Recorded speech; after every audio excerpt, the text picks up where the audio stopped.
Joe in real life. Happy Mark of the Beast Subscribers Day.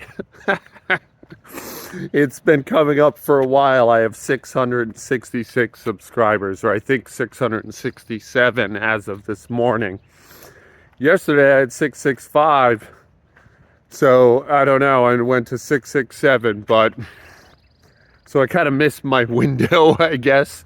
But I knew it was coming, and to celebrate, I've been listening to black metal, or I guess more aptly jazz metal band Imperial Triumphant. I feel like black metal's the flavor for the Mark of the Beast. Yeah, thank you. I'm just saying that, really. But what else? What else is going on? Well, I'll say this. I think it's a hell of a thing to have 666 people click subscribe and then feel like you're still small, that it's still like a little niche, small channel, which of course it is. But like the first year I did this, I had like literally under 10, and I know not everyone watches it, and some people just click subscribe and never unsubscribe, and that's fine, but it's like that's a big audience. In any other time in history, that would be in a massive audience. And I'm really grateful for it. And I just wanted to say that. As to the theme at hand, my legs are so sore today. They feel like garbage. And I feel like garbage still, though not as bad as I did the last 2 days. The diarrhea, which is also the ailment of the beast, it has afflicted me, and it is past, but I am suffering its repercussions, which is basically just dehydration and fatigue. I'm not looking forward to 145 beltless today, but that's where we're going next. That's what I'm gonna do. The only thing I'm looking forward to about it is I'm going to use 425s because it's beautiful. It looks like an old-timey, one of those circular barbells that they used to use more than a century ago. I got my Reese's mug. I'm enjoying my coffee. Let's get to it. Let's go do this thing. And once again, thank you. Speaking of the Mark of the Beast, I was listening to a podcast yesterday, this computer programmer, and he was talking about how we're all chasing algorithms for attention and money,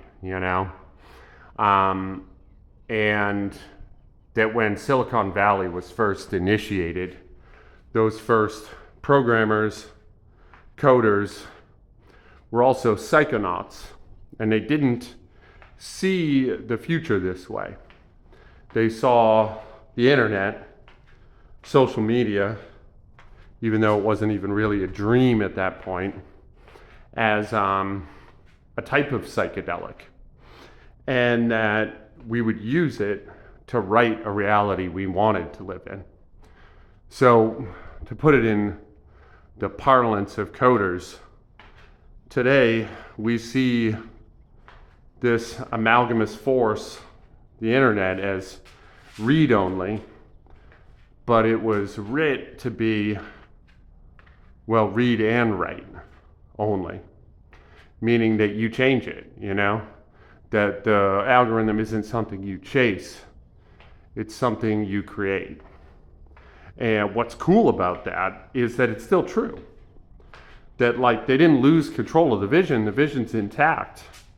We just collectively in the zeitgeist, we don't see it that way, but we could change the way we see it at any time. That even when we're chasing the algorithm, we're writing the algorithm anyway. So we might as well write it in a way that we like. We might as well take our agency and create a kind of world we want to live in. rather than acquiesce to when we don't. That acquiescence, I'm going to give it a demon name. I'm going to call it Moloch, right? Common enough demon, you know? It's like the demon of forces you set in motion and don't fully understand, you know? Take an Instagram model that puts a filter on her face. Now, not only does she have to put a filter on her face every time she posts, but she forces all her competitors to do the same thing, or they'll fall behind her. Nobody is actually forced to do anything, but that initiative, that momentum that it has, that's Moloch, that's the demon, you know? Kind of apropos to today's number, the mark of the beast, subscriber 666, yeah? Well, and we do this, or I do this, in defiance of that demon, to subvert a prophecy of ruin, to not bow down to Moloch. So that was pretty heady. This is these ones I title my pseudo-philosophical rants. I haven't done one in a while. It felt good. These squats look like shit. My legs are trash today. Nothing for it. Anyway, I love you guys. Be good to each other out there. I'll see you tomorrow. And once again, thank you so much. Till then.